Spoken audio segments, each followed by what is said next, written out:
자, 29쪽에. 자, 양가로 3번에 지구에서의 행위자리 나옵니다. 용도지구에서는 건축자 하나밖에 없어요. 그래서 근거를 보셔야 돼요. 근거를. 어디에 정하고 있느냐. 자, 우리 용도지구는 상대적으로 작은 개념이기 때문에 조례로 통제합니다. 0이 아니고 조례. 도시계획 조례로 정하는 게 원칙인데 그렇지 않은 예외 몇 가지를 좀 구별하시는 선에서. 그래서 원칙은 제가 원칙에 특례에 해당하지 아니하는 나머지 지구 이렇게 적어놓고요.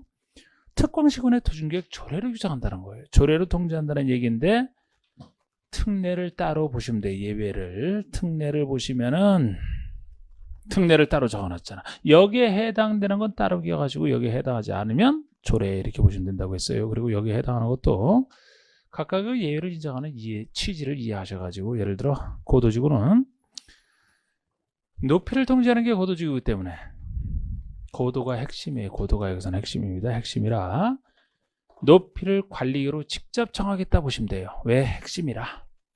그래서 고도지구는 용도지구라 도시군 관리기 결정해서 지정하는 건데요.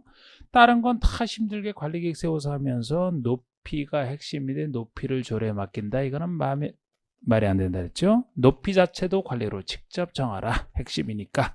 그래서 고도지구 안에서는 도시군 관리기로 정하는 높이를 초과하는 건축물 건축할 수 없다.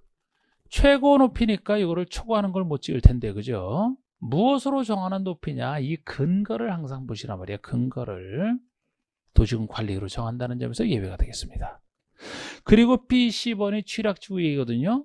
취락지구는 고유 특성이 아무데나 못 들어간다. 들어오는 시간 한정되어 있기 때문에 그 고유 특성을 살려서 예외를 인정한다라고 했어요.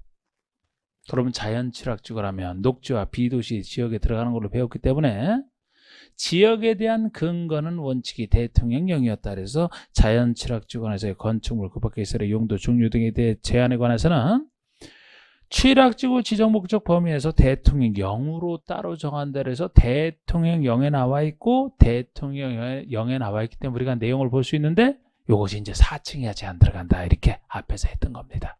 영에 나와 있고요. 그 다음에 10번에 집단 취락지구라면 개발 제한구역에만 들어가는 게 특징이라고 했기 때문에 개발 제한구역에 대한 행위제한법인 개특법령이 정하는 바에 따른다. 개발 제한구역 지정에 걸러가는 특별조치법 개특법령이 정하는 바에 따른다. 이게 이제 특성을 살려주는 거 아닙니까? 그리고 이거 외에도 비슷하게 아까 그 복합 용도지구도 일일개 지역에만 들어가기 때문에 사실 대통령령으로 정한다는 점에서 사실 그것도 예외예요. 그러나 거긴 영의 내용을 보시면 그 영에 있는 내용 중에서 다시 조례라고 헷갈리기 쉬워서 그냥 일부러 빼놓은 겁니다. 그냥 거기서 나오면 어쩔 수가 없고요. D번의 개발진흥지구, D번의 개발진흥지구가 이것도 고유 특성이 개발을 사업이 예정돼 있다 그랬잖아. 사업을 해야 되기 때문에 따로 인정할 수밖에 없는 거예요.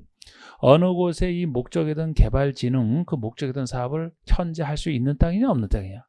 할 수 있다라면 바로 그대로 하면 되고 조례에다 통제 맡길 필요가 없죠. 만약에 할 수 없는 땅이면 할 수 있도록 지구 단위계획이나 개발 계획을 수립해 줘야 되는데 그러면 그 계획으로 통제하면 되지 조례에 맡길 필요는 없는 겁니다. 그래서 둘로 다시 나눠지지만 둘 다 조례가 아니라는 점에서 예외예요. 자, 어느 것을 개발할 수 있게 하는 지구 단위 계획 또는 다른 특별법에 의한 개발 계획, 지구 단위 계획이든 개발 계획, 어느 것을 할 수 있게 만드는 이런 계획을 수립하는 개발진흥지가 아니냐에 따라 나눠지거든요. 지구 단위 계획이나 개발 계획을 수립하는 곳이라면 기존에 못하니까 이걸 통해서 하기 때문에 그 계획에 위반하여 건축물을 건축할 수 없다. 즉 지구 단위계획이나 개발 계획으로 바로 개발 사업하면 되기 때문에 이 두 계획에 위반하는 건축을 바로 못 짓는다. 이렇게 통제하면 되죠. 그 계획이 수립되기 전까지는 뭐 조례가 정하는 것을 할 수 있는 예외가 있지만 어쨌든 원칙이 그 두 계획으로 통제한다는 점에서 조례가 아닌 겁니다.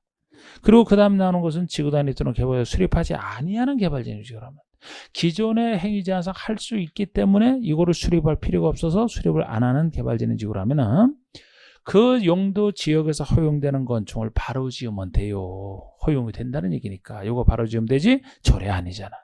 요거만 따로 기억하시고 여기에 없는 예를 들어 경관지구다 뭐 이렇게 보호지구다 이런 얘기 나오면 다 무엇으로 정하는 건축물을 지을 수 있느냐 없느냐? 도심계획 조례 이렇게 보시면 되거든요. 요것이 아닌 건 다 조례가 되겠습니다. 아까 원칙까지 구별하시는 그걸 또 간단하게 표시해 놓은 게 그 박스고요. 간단하게 보시라고 박스를 표시해 놨고, 자 이제 용도구역 들어갑니다. 용도구역. 용도구역은 개도시 수입 5가지 구역이 있다. 개도시 수입이다 한 거. 이 중에서 양가로서 한번 시가 정한 게 제일 중요하고요. 요건 누가 지정하는지는 관리기 결정할 때 이미 했습니다. 자 먼저 개발제한구역부터 보시죠. 개발제한구역은 국장이 지정을 합니다. 국장이. 제일 넓어서 국장이라고 했잖아. 제일 넓어서 국장이 지정을 하되 도시의 무질서한 확산을 방지하고 도시민의 자연환경을 보존하여 도시민의 건전한 생활환경을 확보하기 위해서 또는 또는 국방부 장관 요청에서 보안상 도시개발을 제한할 필요가 있다고 있을 때 관리기로 결정할 수 있다. 2가지 목적 중에 하나예요. 도시민의 건전한 생활환경 확보가 첫 번째 목적 중에 하나입니다. 그러니까 개발제한구역에서 개발을 막아서 무질서한 확산을 방지하고 도시민의 자연환경이 보존되면 그곳에서 도시민은 건전한 생활환경을 살면서 확보하면 된다는 겁니다. 이럴 목적으로 개발을 막는 또 하나는 보안상이에요. 보안상이요. 제가 보안상으로 지정되는 게 군부대 주변이라고 했잖아요. 군부대 주변에는 개발을 허용하게 되면 거기서 기밀 다 보고서 새나갈 수 있다고 보는 겁니다. 그래서 군부대 주변에는 보안상 이유로 개발을 못하게 개발제한구역이 실제 많이 지정돼 있어요. 보안상 이유로 지정된 개발제한구역을 얘기합니다. 그 대신 보안상 이유로 지정할 때는 국방부 장관 요청이 있어야 이제 국장이 지정을 하는 거예요. 국방부 장관 요청에 의해서. 이 2가지 목적 중에 하나입니다.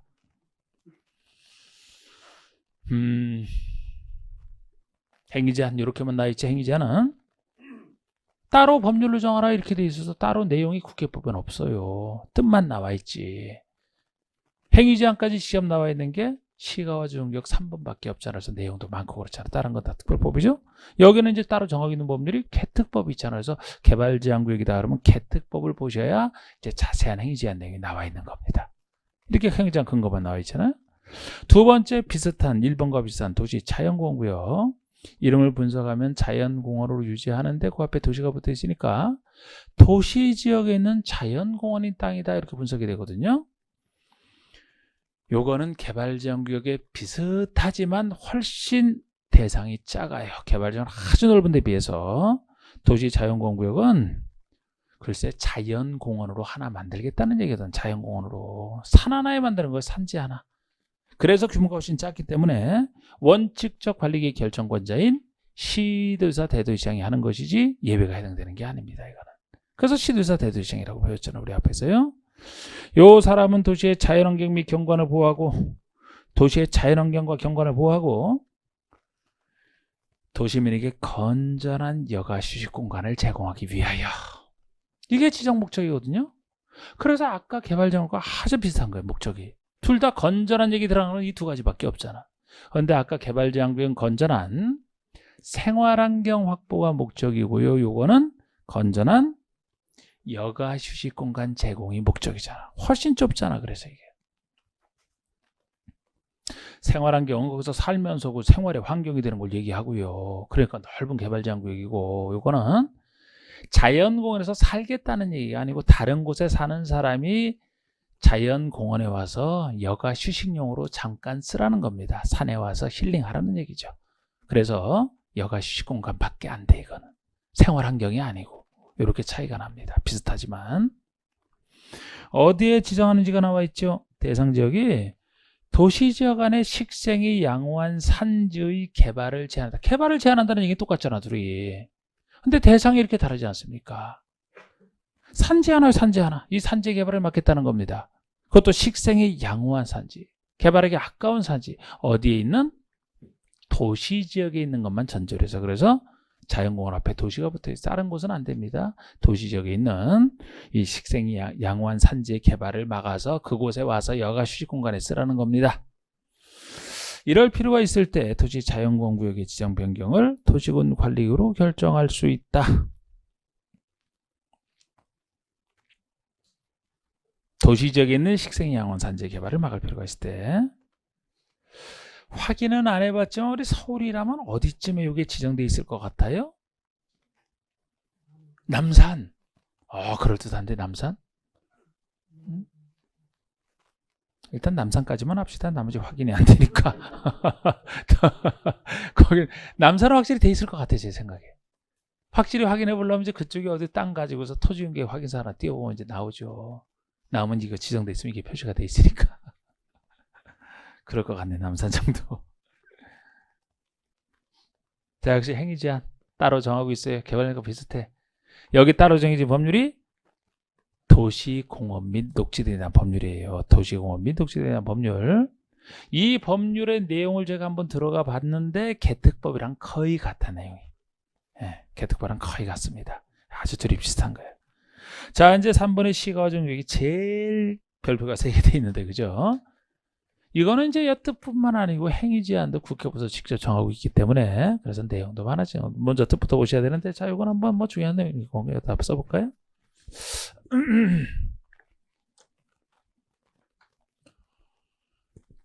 시가와 지정구역을 분석을 하면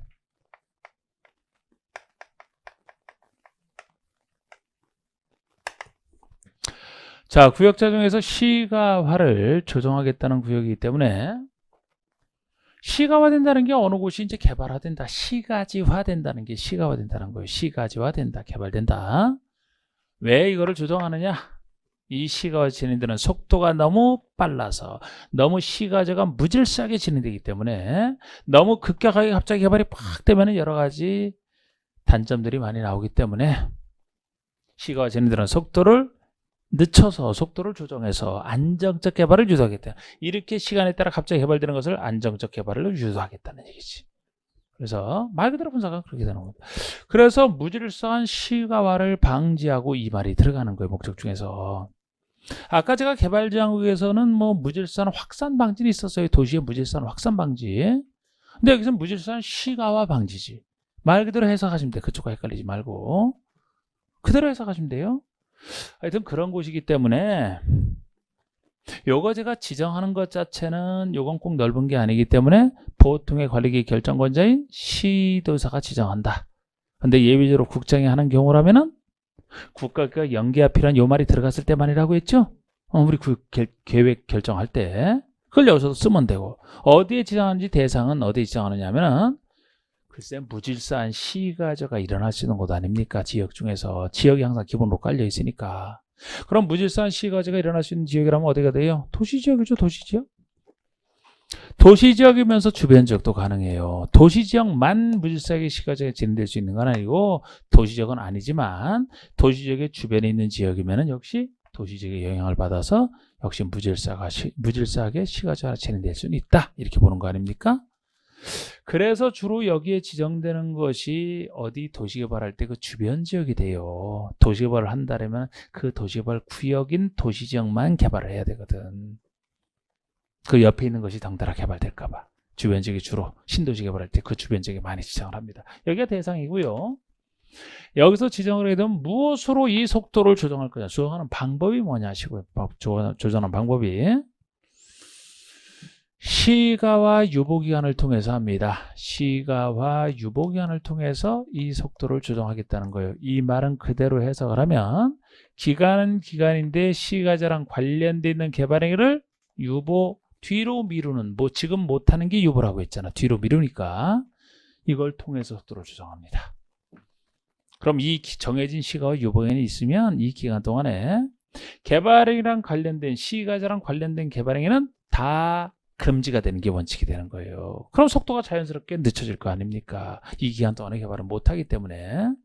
그래서 이게 워낙 핵심 기간이기 때문에 시가와 중에서는 이게 핵심 기간이기 때문에 이것도 시가와 중격 지정할 때 관리계획 세워서 지정을 할 때 동시에 시가와 유보기간도 관리계획으로 직접 정해야 돼요. 마치 아까 고도 중에서 고도를 관리계획으로 직접 정하듯이 여기서는 이게 핵심이기 때문에 이것도 관리계획 내용에 들어갑니다. 그래서 근데 지정할 때 너무 짧아도 안 돼요. 5년 이상, 5년 이상. 너무 길어도 안 됩니다. 5년 이상, 20년 이하 이 사이에서 정하게 돼 있어요.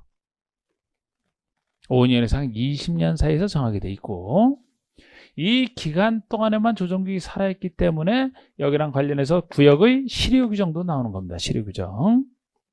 근데 제가 공법에 나오는 실효 규정은 자동 실효되는 규정은 다 그날의 다음 날이 붙어야 된다 그랬어요. 그날의 다음 날. 그리고 자동 실효가 됐을 때 그 사실을 고시하는 것도 당연히 공통적인 일이라고 했고, 그럼 언제 시효가 되느냐? 유보기한 동안에 살아있으니까 시가와 유반이 끝나는 날이 아니고 끝나는 날? 다음 날 실효지. 끝나는 날 마지막 날까지는 살아있지 않습니까? 그날 24시가 돼서 다음 날 딱 바뀔 때 사라지는 거 아닙니까? 그래서 다음 날이 다 붙고 이 사실을 고시하라 이렇게 나가는 겁니다. 이게 조정구에서 할 일이고, 그럼 이 조정구에서 행위제한은 건축제한밖에 없는데 이 행위제한은 국계법의 0에 직접 나와 있기 때문에 우리가 내용을 한단 말이에요. 그런데 당연히 우리가 0에 나는 행위제한할 때 제가 기본적인 틀이라도 정확히 좀 기억하시자고 했잖아요. 원칙은 금지입니다. 원칙은 개발이 금지예요. 왜? 그래서 시가 유보기한 동안에 개발을 막는다 그랬잖아. 이 기간 때는 막기 때문에 원칙은 금지돼 있어요. 당연히 금지되는 걸 전제로 해서 예외적으로 허용되는 것이 뭐냐? 예외적으로 허용되는 것이 무엇이냐? 예외적으로 허용되는 것이 둘로 나눠집니다. 항상 요거를 포함한 국회법에서는 공적 개발행위냐 사적 개발행위냐 둘로 나눠져라. 공적 개발에 해당되는 게 도시계획 사업이죠. 도시계획, 시설 사업, 도시개발 사업, 정비 사업을 얘기하는 도시계획 사업. 아니면 이것이 아닌 기타 개발행위를 사적 개발행위로 보시면 돼. 도시계획 사업에 속하느냐 아니냐 이렇게 나누는 거 아닙니까? 도시계획 사업에 속하는 공적 개발행위를 하더라도 원칙은 금지되어 있는 걸 전제로 해서 예외적으로 어느 때 허용이 되느냐? 무려 국토교통부 장관이 나서서 국장이 나서서 불가피성을 인정해야 돼. 국장이 인정해야만 할 수 있다는 겁니다. 불가피성을 인정해야만 국장이 인정하는 것만 할 수 있어요. 그래서 거의 까다로운 거예요. 여기에 속하는 사업이 주로 지방자치단체 차원에서 하는 게 원칙이거든요. 지자체 차원에서 결정해서 하는 게 원칙인데 그곳이 시가정부로 지정되면은 나라를 대표하는 장관이 국장이 불가피성을 따로 인정해야만 할 수 있기 때문에 지자체만만 가지고서 못한다는 얘기예요. 이렇게 까다로워집니다. 그리고 기타 개발행위는 허가받아서 하는 거예요. 허가받아서. 개발행위 허가죠. 이게 개발행위 허가. 특광시장에서 허가죠. 우리 보통의 그 뒤에 나오는 특광시장 그 개발행위 허가를 보시면 되는데 허가인데 아이고 뭐 이거 쓸 필요도 없는데 사실. 근데 개발행위도 원칙은 금지되어 있기 때문에 어떤 것을 예외적으로 허가받아 허용이 되느냐, 어떤 개발행위가 기타 개발행위가 허가 대상이냐. 항상 주로 공법에서 예외 인정하는 사유는 거의 비슷하다 그랬어요. 취급이 다를 뿐이지 사유 자체는. 그래서 주로 항상 농업인 등의 생업을 위한 거, 먹고 사는 생업에 관련된 거, 여러분들 말고 농업인, 어업인 등의 생업을 위한 거, 그 사람들이 땅을 이용해서 뭐 농사 짓고 그런다면 당연히 그런 건 허용을 해야죠. 뭐 안 그러면 그 사람들 굶어 죽지 않습니까? 여러분들이 땅 가지고 뭐 할 건 아니고. 저도 땅으로 뭐 할 건데요. 땅 투기 말고 여기서 먹고 사는. 그래서 생업을 위한 거, 그리고 공익을 위한 거, 항상 공익을 위한 것은 공적인 이익을 위해서 예외 인정하잖아요. 그리고 경미한 거. 이건 경미하니까 시가랑 관련 없는 경미한 행위니까 항상 이 세 가지를 주로 예외 인정하는데 취급은 약간 달라요. 예를 들어 다른 데서 개발행위를 허가받는다면 이런 예외 인정하는 것은 그 허가 필요 없다 이렇게 취급을. 근데 여기는 원칙이 금지되어 있으니까 이런 예외 인정하는 것이라고 해야 허가를 받아 할 수 있다. 이런 혜택을 받을 뿐이에요. 혜택이지만 이래. 여기에 해당되지 않으면 아예 못하고. 이런 느낌으로 봐주셔야 돼요. 아무리 경미한 것도 신고는 없습니다. 최소 허가지 신고는 없어요.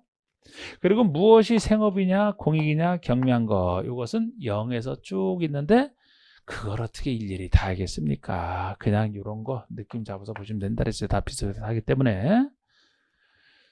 예를 들어 뭐 누에를 기르는 잠실을 설치하겠다라든지 농업용 창고라든지 뭐 이런 것들이면 다 생업을 위한 건축물이 되는 겁니다. 그리고 공익을 위한 거, 경미한 거, 여기서 경미한 것이 이제 시가자랑 직접 관련되지 않은 그런 경미한 것이니까 뭐 나무 심고 베는 게 이제 여기에 속해요. 여기서는 시가자랑 관련된 행위를 무겁게 보는 것이라. 그런데 특히 생업에 관련된 것 중에서도 다른 건 몰라도 최소 주택의 신축은 안 된다. 최소 주택의 증축은 100 이하에서 됩니다. 개축, 재축도 돼요. 그러나 최소 신축은 안 된다. 제가 이 정도로만 지금 기억하자 그랬잖아요. 최소 신축은 안 된다. 이 신축이라면 농업인, 어업인 주택이라도 안 된다는 거예요. 농업인, 어업인 주택이 신축이라도. 웬만하면 사실 농업인, 어업인 주택이면 웬만하면 되거든요. 여기서는 안 된다는 거. 신축도 안 돼. 농업인, 어업인 주택이라 하더라도 이렇게 느낌 잡는 이 정도 선에서 그래서 지정권자는 다른 얘기 없으면 시도의사가 지정을 하고요. 다만 국가과 연계가 필요한 요 말이 붙었을 때만 국장이라 그랬고, 지정 목적이 도시적과 주변 지역이 대상이고 이곳의 무질서한 시가와 방지 계획적 단기적 개발 도모가 목적이에요. 무질서한 시가화를 방지하겠다는 겁니다. 시가와 유보기한을 통해서요. 10원에 요거는 국장이나 시도의사가 지정하는 사람이 직접 5년 이상 20년 내에서 관리로 직접 정합니다. 핵심이라. 그리고 시료 보세요. 시가와 유보기한에 만료된 그 다음 날에 시가와 유보기한에 만료된 그 다음 날에 시가와 주정교육은 시료가 됩니다. 자동 시료예요. 다음 날에 시료가 됐을 때 이거를 알려줘야 거기 있는 사람들이 알고 거기다 행위를 하죠. 그래서 시료 사실을 고시는 해야 된다. 이것도 당연히 붙어있는 얘기라고 했습니다. 앞으로 시료 나올 때마다 제가 시료되는 것도 비교해서는 다 정리해놨어요. 전체 공법에 시료되는 거 다 모아놨습니다. 한꺼번에 보시라고. 행위제한.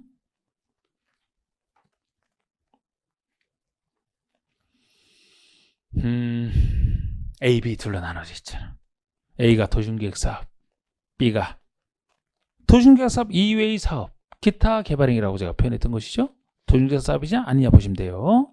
그래서 A번에 도심계획사업이라 하더라도 원칙은 안 돼요. 사업 불가를 전제로 해서 국방상, 공익상 사업 신입 불가피한 피할 수 없는 것으로서 국장이 인정하는 사업이 하나야만 된다는 거 아닙니까?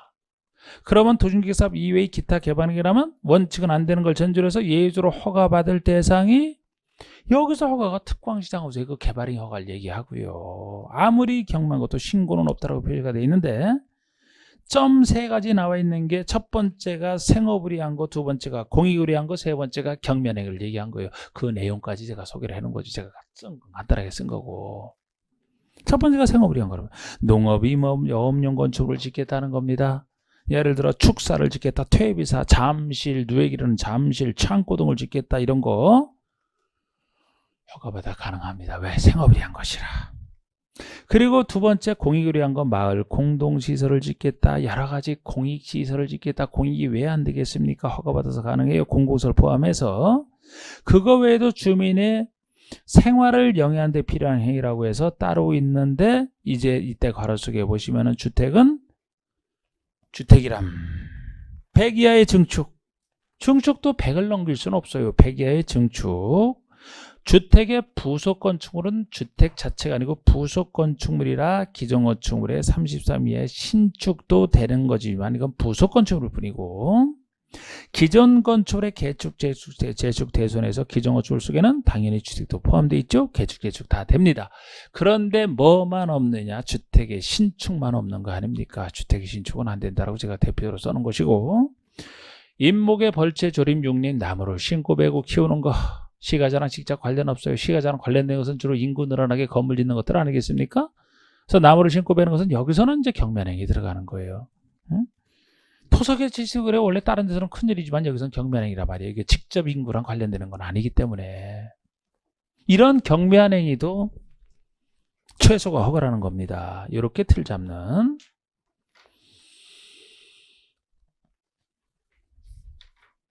수산자원보호구역 보세요. 개도시 수산자원보호구역은 수산자원을 보호하겠다는 구역을 얘기합니다. 수산자원이 살아있는 공유수면 바다 오염을 막겠다는 거예요. 거기를 수산자원을 보호해야 수산자원 생산이 잘 되지. 근데 이것만큼은 해장이 한다 그랬잖아요. 수산자원은 해양수산부에서 다루기 때문에 해양수산부 장관이 수산자원의 보호 육성에 필요한 공유수면이나 그에 인접한 토지에 대해서 지정한다. 수산자원이 살아있는 공유수면에 대해서 인접토지도 가능해요. 인접한 육지도 개발을 막아야지. 인접한 육지에 대해서는 개발을 허용해도 그 오폐수가 다 오염된 물이 다 바다로 떨어지는데요. 그래서 공유수면과 인접토지까지도 가능하다라는 거. 행위자는 따로 없죠. 수산자원관리법이 정하는 바에 따른다 해서 이 특별법이 적용되는 겁니다. 수산자원관리법. 그리고 입지규제 최소구역, 입지규제 최소구역이 나오는데 구역에서는 이게 제일 좋아요. 다른 거 다 안 좋은 땅이고 다 규제를 받는 건데 요거는 규제를 최소화하는 것이기 때문에 건물 입지에 대한 규제를 최소화하겠다는 땅이기 때문에 이것이 구역 중에서는 제일 좋은 땅이 되어버리는 건데, 원래 작년 말로 끝났어야 될 건데 5년 연장이 됐죠. 시한부입니다. 이거는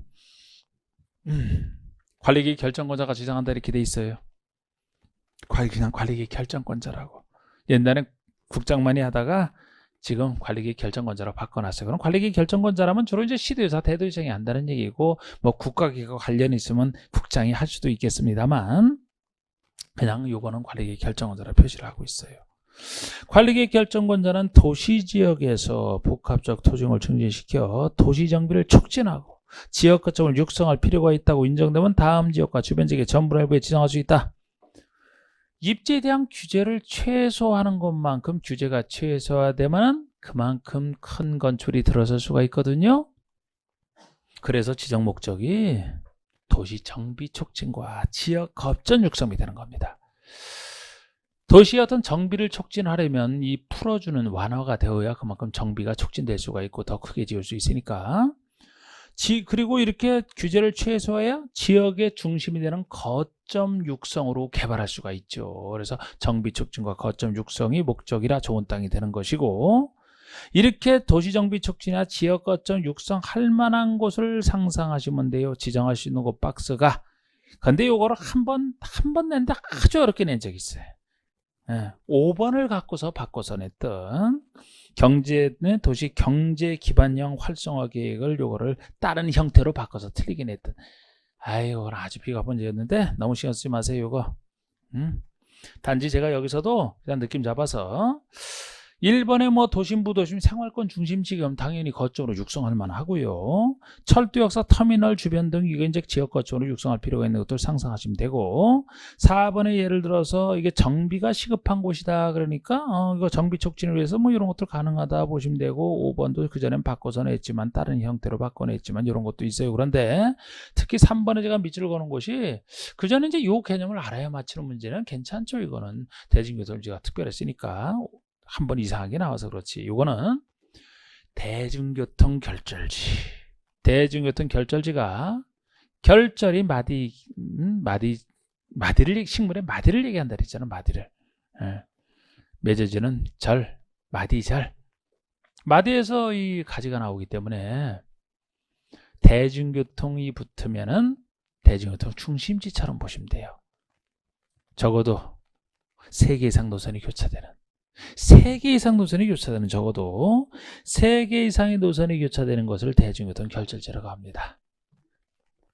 이런 곳으로부터 반경 1km 이내면 지역 거점 육성을 충분히 할 수 있다고 봐서, 그래서 여기서도 지정할 수 있는 곳은 하고 나중에 지구 단위기의 구역 지정할 때도 이런 건 들어가는 거예요. 왜? 개발할 땅이라.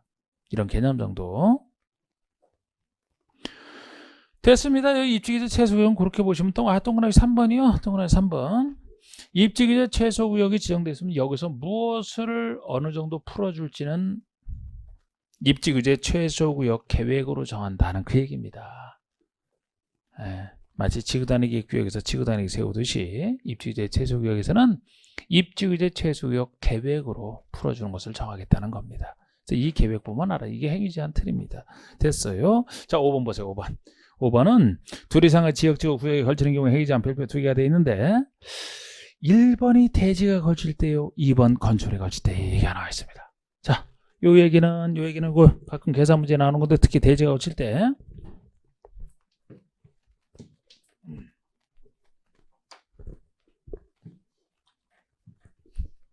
하나의 대지가 걸쳐 있을 때, 대지가 걸쳐 있을 때랑 건축이 걸칠 때랑 헷갈리면 안 돼요. 하나의 대지가 둘 이상의 지역에 걸쳐 있다. 둘 이상의 지역에 걸쳐 있다면, 예를 들어 여기는 A 지역이고 여기는 B 지역이고 제가 간단하게 표시를 해놨는데, 뭐 지역지구 구역 마찬가지예요. 어느 지역지구 구역에 둘 이상에 걸쳐 있다면 어떤 행위제한을 적용할 것이냐. 원칙은 각각이에요. 원래 각각이라는 얘기는 여기서 표시할 필요도 없어요. 왜? 우리 앞에서 배우면 지역에서는 그 지역의 행위제한이 적용되고 지구에서는 그 지구의 행위제한이 적용된다고 했기 때문에, 여기는 A 지역에 대한 행위제한이, 여기는 B 지역에 대한 행위제한이 그대로 우리 배웠던 지역의 행위제한이 적용되는 겁니다. 원래는. 그런데 왜 이런 얘기를 예외로 인정하냐면은 어느 부분이 작은 부분이 있을 때 어느 부분이 330제곱미터 이하인 부분이 있다. 예를 들어 이쪽은 700제곱미터인데 여긴 300제곱미터 그러면 330제곱미터 이하인 부분에 작은 부분에 걸쳐 있는 경우가 되거든요. 이럴 때 문제가 되는 거예요. 이럴 때. 너무 작기 때문에 이 부분이 너무 작기 때문에 여기다 행위자를 여기다 그대로 적용할 것이냐 다른 곳에 행위자를 여기다 적용할 것이냐 이런 문제가 생기는 겁니다. 그런데 이것도 귀찮게 글쎄 100평이 300평 이하인 부분이 있을 때라고 얘기를 하는데 여기도 다시 예외로서 660 이하인 경우라고 하는 예외도 있어요. 귀찮게 잘 내진 않지만 예를 들어 도로변에 이게 도로가 있는데 여기 대지가 걸쳐 있는데 이 대지가 둘 이상의 지역에 이런 식으로 걸쳐 있는데 즉 도로변에 T 모양으로 머리 T 모양으로 걸쳐 있는데 이것이 상업지역이다. 도로변에 T 모양으로 걸쳐 있는 게 상업지역이라면 이것은 660 이하일 때 660 이하일 때 적용되는 예외입니다. 하여튼 보통 330 이하 부분이 있다라면은 무조건 각각 적용되는 게 아니고 둘로 나눠서 행위자를 둘로 나눠서 건폐율과 용적률이냐 건폐율이나 용적률이냐 아니면 건폐율과 용적률이 아닌 기타 건축 제한이냐 이렇게 둘로 나눠서 건폐율과 용적률이라면 전체에 대해서 어느 것을 쓰느냐 전체 땅에 대해서 가중평균값을 전체에 적용하겠다 이렇게 얘기를 하거든요. 기타 건축 제한이면은 전체에 대해서 가장 넓은 지역의 행위자를 요거를 전체에 쓰겠다. 전체 이걸 적용하겠다. 이렇게 얘기를 하거든요. 이게 330 부분이 있을 때 얘기가 있을 때. 그런데 이때도 이렇게 규정하면서 다시 녹지 지역이 끼어 있더라면 녹지 지역이 혹시 330 이하인 부분에 있으면 녹지가 작기 때문에 여기대로 쓰지만 보통 큰 부분이 녹지 지역이라면 녹지와 그렇지 않은 것으로 나눠지다면 다시 각각이 돼. 여기에 의해서 다시 각각이 돼. 막 복잡해지고 있어요. 그런데 별거 아니에요. 자, 건폐율과 용적률이 계산 문제에 쓰일 때 낼 때는 요게 쓰이는 겁니다. 건축면적 계산할 때 쓰는 거잖아요. 연면적 계산할 때는 용적률 쓰는 것이고 예를 들어 건축면적 계산을 하면 대지면적에다가 건폐율을 곱해주면 된다 그랬죠? 연면적을 구하려면 대지면적에다가 용적률을 곱해주면 된다라고 아까 그 틀에서 얘기를 했었잖아요. 계산 문제에 쓰이는 게 요거란 말이야. 그런데 이걸 전체에 대해서 뭐를 가중평균값을 적용해야 돼. 가중평균값을. 여기서 단순평균이 아니고 가중평균이라는 얘기는 여기 건폐율도 주고 물어보겠죠.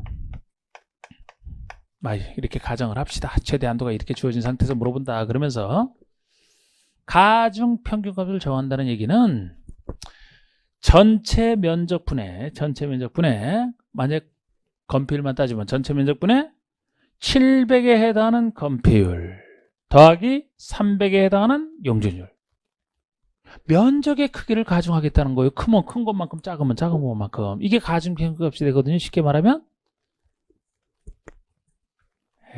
전체 대지 면적 1000분의 700 곱하기 50 그러면 50%는 여기에 해당하는 만큼 반영이 되잖아. 더하기 300 곱하기 300 그럼 이게 가중평균하는 건폐율이 돼요.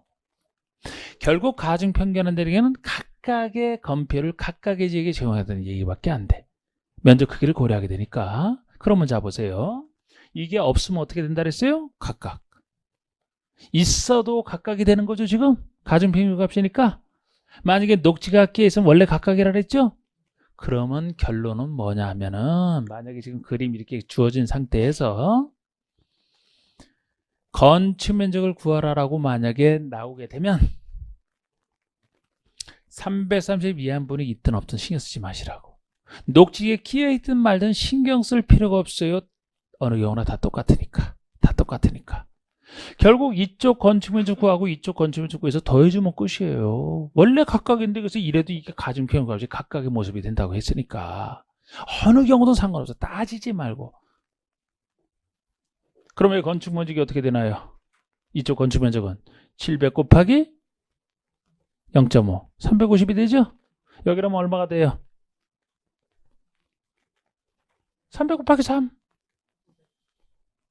아이고 제가 뭐야 지금 왜 이렇게 엉뚱한 걸 지금 아니 여기 같은 건폐율을 써야지 무슨 용적률을 써놨어요 여기다가 이거 얼마로 할까? 40%로 할까요? 아니, 건폐율 가중평균하고 같은 건폐율끼리 비교를 해야지. 용조준을 쓰면 여기도 둘 다 용조를 써놔야지. 우리 건폐율의 가중평균값이 여기서 차지하는 건폐율 비율, 여기에 차지하는 건폐율 비율 아닙니까? 그러니까 결론 똑같은데 제가 이게 뭐가 쓰여서 잘못 써놓은 거지. 자, 건축밀수가라는 그러면 여기 건축밀수 구하고 여기가 건축밀수 구해서 더해주면 끝이라니까. 여기가 아까 350, 여기라면은 120이 되죠? 40%. 0.4를 곱해서 120 더해주면 돼. 어느 경우나 다 그렇단 말이에요. 만약에 용종 연면적을 구하려면 어느 경우나 다 이쪽의 연면적, 즉 여기 대지면적 곱하기 용적률, 여기 대지면적 곱하기 용적률 더해주면 끝이 되는 겁니다. 그래서 이렇게 단순화된 다음부터 옛날에 자주 나오던 계산 문제가 요새 와서는 안 나오고 있어요. 옛날에 이렇게 바뀌기 전에는 넓은 지역의 행전을 전체 적용한다 했거든요. 그럼 여기 건필이 넓은 지역이죠? 이걸 전체 적용한다 했어요. 그때는 확실히 300의 이항분이 있든 없든이나 있는 경우랑 없는 경우랑 차이가 확 났죠. 근데 지금은 똑같다는 거예요. 왜? 가중평균값이기 때문에. 요 말 이해하셨어요, 여러분? 국계법에서 둘 이상의 지역에 걸쳐 있으면서 계산 문제가 나온다면 지금까지는 요새 바뀌고 나서 안 나왔지만 당연히 나올 수 있죠, 다시. 아주 쉬워졌다니까, 아주 쉬워. 여기서 차이가 나는 거 기타 건축 제한에서. 요건 쉬운 얘기야. 무조건 각각 구해서 더해주면 끝이야. 어느 경우나. 그럼 여기서 차이가 나는 게 여러분 기타 건축 제한에서 차이가 나는 게 아직까지 이건 안 물어봤죠, 바뀌고 나서. 예를 들어서 요 A 지역의 건축 제한, 초등학교가 여기는 허용이 된다, 여기는 허용이 B 지역은 안 된다라고 가정해라. 아까 여기 전용공업 같은 경우는 안 된다 그랬잖아, 초등학교. 만약 이렇게 주어진 상태에서 물어본다 그러면 330 이하인 부분이 만약에 없다, 아니면 여기가 녹지다 이렇게 돼 있으면 각각 적용되기 때문에 초등학교는 어디만 지을 수 있어요? A 지역에만 짓는 거예요. B 지역에 못 짓고. 그런데 만약에 300여 이하인 부분이 있다라면 전체에 대해서 넓은 지역의 행정을 제공한다라고 했죠? 넓은 지역이 어디예요? A 지역이 넓은 지역이죠? A 지역의 건축 제한을 전체 적용하겠다는 거예요, 전체. 그러면 초등학교는 전체 다 지을 수 있다 이렇게 돼 있지. 여기만 지을 수 있지만 여기도 지을 수가 있지. 여기서 차이가 나는 거예요. 실질적인 차이는 이게 대지 얘기예요. 대지 얘기. 예? 보세요. 대지가 걸칠 때 가장 작은 부분의 규모가 330 이하인 경우, 다만 도로변의 T으로 지정된 상업지역에 있을 때만 6평 이하인 경우가 있다라면은, 이게 없으면 가까이고 있다라면은 전체 대지에 대해서 건폐율과 용적률은요 가중평균값을 적용하겠다 이렇게 돼 있잖아. 동그라미 2번에 기타 건축 제한은요, 건폐율 용적률이 하는 기타 건축 제한, 가장 넓은 면적이 속하는 지역에 대한 규정을 전체 적용하겠다 그 얘기 아닙니까? 그런데 여기에 대해서도 이게 있을지라도 그 밑에 녹지 지역과 그 밖의 지역에 걸쳐 있다, 녹지와 그 밖의 지역에 걸쳐 있다라면 이때도 그 가장 작은 부분이 녹지 지역으로서 330 이하인 경우는 여기서 제외니까 그때는 위에처럼 가겠다는 얘기고, 좀 큰 부분이 녹지 지역에 끼어 있을 때라면 각각의 지역에 대한 규정을 적용하겠다. 녹지와 그렇지 않은 곳이 각각 적용되는 거예요. 다시 이 얘기 합니까? 이 얘기? 이번엔 건축물이 걸칠 때예요. 자, 여기 보세요. 건축물이 걸칠 때. 자, 우리 건축물이 여기 들어선 건축물이 여기에만 있다 그러면 당연히 건축물이 있는 곳에 대한 행위점만 적용할 겁니다. 그런데 건축물이 걸쳐서 지어졌다 그러면 어떻게 할 것이냐? 둘 이상의 지역에 걸쳐서 지어졌다라면 원래는 각각이에요. 글쎄 여기에는 여기에 행위제한만, 여기에 속하는 부분 여기에 행위제한만 적용할 거 아닙니까? 원래대로라면. 그런데 여기도 예외 인정하는 게, 예를 들어 이쪽에 여기가 고도지구고 방화지구, 이 두 가지가 있을 때만 예외를 인정해요. 고도지구가 여기야, 방화지구도 여기에. 고도나 방화지구에 건축물이 걸쳐 있다라면, 자, 우리 건축물이 걸쳐 있을 때 고도지구에 걸쳐 있다, 방화지구에 걸쳐 있다라면은 자, 우리 고도지구가 여기 걸쳐 있다라고 해서 하나의 건물인데 여기만 최고 높이를 통제하고 여기를 통제 안 한다라면 이상한 건축물이 나온다. 제가 이거 사람 머리로 상상하셔도 된다 그랬잖아. 하나의 건축을 사람 머리로 바꿔놓게 되면, 사람이 똑같은 머리를 가져가서 미용실에 갔는데 예를 들어 이쪽만 고도지구 제한을 받아서 머리를 깎고 여기를 안 깎는다라면 이상하죠? 그러니까 다 깎으려면 다 깎고 깎지 않으면 다 깎지 말아야지. 예? 그래서 고도지에 대한 규정을 다 적용한다는 거예요. 아닌 부분까지 다 적용하겠다는 거예요. 그래서 고도주의에 대한 규정을 건축물과 대지 전부에 적용하겠다 이렇게 얘기를 하는 겁니다. 예외 인정하는 거죠. 이게 각각이 아니고. 이번에는 방화지가 걸쳐 있다 그러면 볼까요? 여기만 방화지가 화재를 예방할 필요가 여기만 있다고 가정을 해봐요. 그래서 여기만 제안을 해봅시다. 여기만 화재를 막는 여러 가지 행위 제안을 해봅시다. 여기서 불이 나서 온 경우 소용없잖아. 그러나 그러기 때문에 방화지에 대한 규정도 그죠? 적용할 필요가 있지. 그 대신 방화지에 대한 규정은 건축물 전부에만 적용하는 거예요. 대지에는 적용이 안 돼. 왜? 땅은 불에 안 타니까. 제가 그랬잖아. 정확하게는 방화지에 대한 통제 규정이 건축물 지을 때 내화구조 막 이런 거로 저라 이렇게 통제하는 것이지 땅에 대한 통제 규정 자체가 없어요. 땅은 불에 안 타기 때문에. 그래서 방화지에 대한 규정을 건축물 전부에만 적용한다 이렇게 하는 겁니다. 물론 이때도 방화지가 그렇지 않아서 경계 방화벽이 설치되어 있다. 방화벽으로 경계가 되어 있다면 방화벽이 화재를 막는 벽이기 때문에 방화벽이 설치되어 있으면 여기에 불이 붙더라도 이쪽으로 옮겨올 일이 없죠. 원래 필요한 곳은 여기만이고 방화지구 바깥에는 적용할 필요가 없다 이렇게 나가는 거라고. 물론 녹지 지역의 건축물이라 하더라도 아까 대지였고 녹지 지역의 건축물이 방화나 여기에 걸쳐 있다 그러면 이 규정 그대로 따라갑니다. 녹지는 건축물이라면 그 얘기예요. 그래서 이번에 고도지구 특례라고 해서 건축물이 고도지구에 걸쳐 있다 그러면 그 건축물 및 대지 전부에 대해서 고도지구 안에 건축 및 대지에 대한 규정을 제공한다. 예외죠. 방어지에 걸쳐 있다면 건축물이 방어지가 그 밖의 지역에 걸쳐 있을 때는 그 전부에 대해서 방어지구 안에 건축물에 대한 규정을 제공하는 것이지 땅에 대해서 정한다는 얘기는 없고요. 이때도 다만 그 경계가 방화벽으로 구획이 된다. 방화벽으로 구획이 된다라면은 방화벽 바깥에 그 밖의 용도 지역에 대해서는 적용하지 아니한다. 그러하지 아니하다. 적용하지 아니한다. 녹지 지역의 건축물이 고도나 방화지역에서는 위의 규정 그대로 적용하겠다는 거예요. 대지와 달리. 이게 둘 이상의 지역에 걸치는 경우에 대한 행위 제한이었습니다. 자, 넘겨보시고 34페이지에서는 이제 지역지구 구역이 다 끝났어요. 그럼 도심계획 시설 파트가 되겠습니다. 기반설에 대한 파트죠. 기반설에 대한 파트. 자, 먼저 1번에서는 제가 별표 없이 해놨는데 보통 기반설 설치에 대한 일반적 규정이 있어요. 원칙은 관리계로 결정하여 설치하라. 아시는 내용 아닙니까? 기반설이 관리계획 내용이기 때문에 보통 기반설이라면 관리계획 결정해서 설치하라. 이 관리로 결정된 시설을 도시군계획 시설이라고 용어를 배웠잖아요. 그래서 기반설 설치할 때는 원칙이 도심계획 시설로 설치하는 게 원칙일 뿐이에요. 모든 걸 이렇게 설치하지는 않습니다. 예외 관리계획 결정 없이 설치할 수 있는 경우도 있어요. 소개는 안 해놨어 제가. 예를 들어 기반설도 아주 큰 것이라면 당연히 관리로 결정해서 즉 도심계획 시설로 설치를 해야 되겠지만 조그만 기반설은 뭐 건물 하나에 불과한 것들 이런 것들은 좀 조그만 것들은 관리계획 결정 없이 설치할 수 있는 것도 있다 이렇게 보시면 돼요. 그래서 도심계획 시설로 설치할 때가 이제 좀 이따 나오는 도심계획 시설 사업이 정하는 절차에 따라 이제 설치하는 것이죠. 그게 원칙일 뿐입니다. 그리고 양가리본도 제가 별표 없이 해놨으니까 살짝 보세요. 편하게. 도심계획시설의 결정구조 설치의 기준 등은 국토교통부 령으로 정한다. 제가 각종 행정계획은 행정청이 수립하기 때문에 각정부 수립권자가 수립할 때 따라야 될 기준은 맨 윗 행정청이 지침 형식으로 정해놓으면 된다 그랬어요. 그래서 각종 계획의 기준은 국장이 정한다 그러지 않았습니까? 그런데 이건 기준은 기준인데 국토교통부 령으로 정한다는 점에서 국장이랑 다르네요. 별표는 안 해놨지만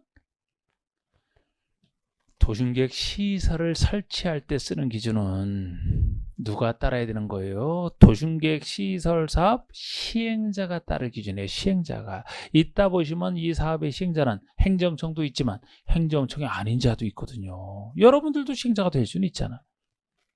그렇기 때문에 이때는 국민을 구속하는 입법 형식이 필요한 거예요. 그래서 국토교통부 령이면 이게 부령이잖아. 시행 규칙이잖아. 규칙.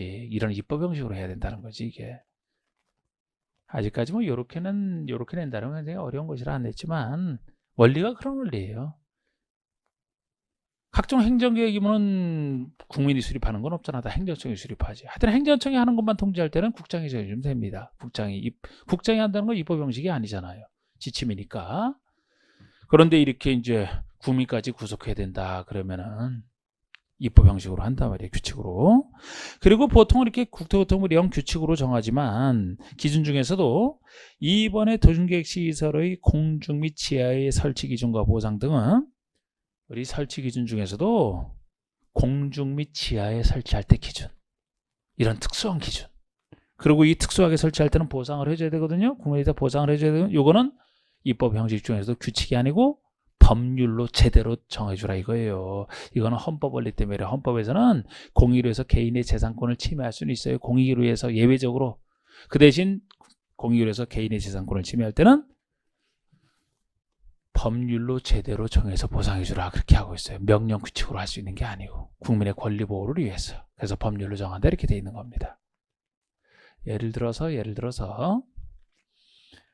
우리 그 고압전선이 그 자기 땅 위로 통과되는 경우가 이제 이런 경우에 많이 쓰는 거예요. 이게 전기시설이면 기반설 중에 하나죠. 그런데 고압전선이면은 그 공중에 높게 설치하잖아. 그렇게 지나가도 거기서 이제 전 자기장? 뭐 그런 것 때문에 그 밑에 있는 사람들이 좀 건강에도 안 좋고 피해를 받는다 그러죠. 토지용가치가 떨어지는 거 아닙니까? 그럼 어느 정도 높이를 해야 되는지 그런 기준과 거기로 인해서 그 손실은 보상해 줘야 되거든요.